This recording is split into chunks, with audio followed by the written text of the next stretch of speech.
महाराष्ट्रातला एकमेव असा वक्ता असेल जो रोखठोक सांगत असेल.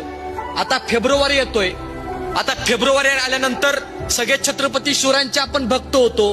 पण पोरांनोच्या महाराष्ट्राच्या प्रत्येक पोराला सांगणं एक विनंती आहे की आपण आपल्या राजाची जरूर जयंती जोरात साजरी करा. जरूर आपल्या राजाची मिरवणूक काढा.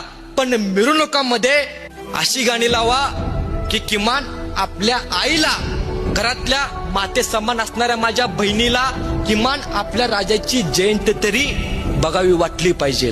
नाहीतर आम्ही गाणी लावतो, शीला जवान झाली, मुन्नी बदनाम झाली, पिंकी पैसेवाली झाली आणि आमच्याच आया बहिणीची आबरू गावच्या येशीवरती टांगायला सुरुवात केल्या. तुम्हाला गाणी लावायची आहेत ना, गाणी बिनधास्त लावा, पण महाराजांवरती गाणी लावा, आपल्या धर्माबद्दल गाणी लावा, जय श्रीराम अशी गाणी लावा. तर कुठंतरी अर्थ आहे.